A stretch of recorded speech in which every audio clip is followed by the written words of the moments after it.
Okay, in that first video, the thing that I said was most important is that students pick a vertex and they color those three dimensions in helping themselves find the volume. And that really is going to be useful when you have other sort of representations of volume, such as this bottom part. Now this bottom part is a little bit challenging because it's like there is, we've chosen this line to separate this L-shaped prism into two sort of smaller rectangular prisms. And eventually it might be that they see one that does not have one of these lines on it at all like this. But for now, on this homework assignment, the lines are given to them to make the work of identifying these pieces and finding separate volumes and adding them. And so if on that first part we found the vertex and we labeled those, we colored those sides to identify it, we're going to do that down here in the bottom. And I like to pick a side that you can start from where you can see all three dimensions coming off of that side. So I could mark that and say, well, that's a box, it's a volume, it's a prism, and so's that. And if I bring out a highlighter, just for the sake of it, I could color this one so you could see that this is a separate volume, and color the other one and make that a separate volume too. And then it just sort of helps students imagine that this is like two boxes, if you will, of volume.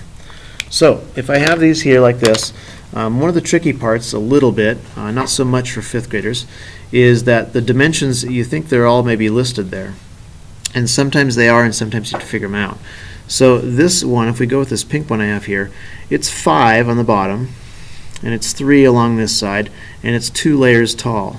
So if I were to label that, like inside of it, it's 5 by 3 by 2. And of course I'm just going to multiply those three. 15 times 2 is 30.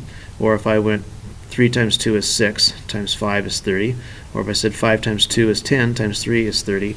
That demonstrates the commutative property of multiplication. They're all the same each way. Now I come over to this second one here like this, and I say, well, this is 3, and this one's 2, and this one's 7, right? Well, most students realize, no, this side over here can't, this piece from right here to right here cannot be 7 because the whole side is 7. But then they reasoned if this is 3 and it comes across, it's as if they're cutting the 3 off right here and they're leaving this as 4. So they're cutting that piece through there. This would then be 4 times 3 times 2. So 4 times 3 is 12, times 2 is 24. So this area has 24 cubic units, and this has 30 cubic units. And of course you add those two things and get 54 units cubed, and that's the way to solve that. So again, I won't demonstrate all of these, but the really most important thing here that students should be doing is they should be picking one side, or one vertex, excuse me, that they can color a side from, and by that they're seeing those three dimensions. And this one is actually drawn a little bit differently, isn't it? It's as if it's like this. And this one here is like this. This one's a little bit challenging. So maybe this would be a good example. So this one's just cut slightly different. I'll go ahead and color this one pink. And you can see these lines here that I put on. And this other one is blue, is the purple.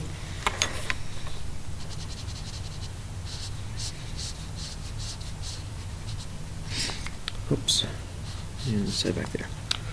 Okay, so it's 5 tall, or 5 long, or whatever direction you want to call it.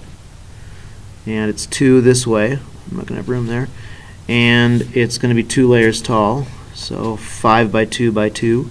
And that makes 4. It makes 4 times 5 is 20 cubic units.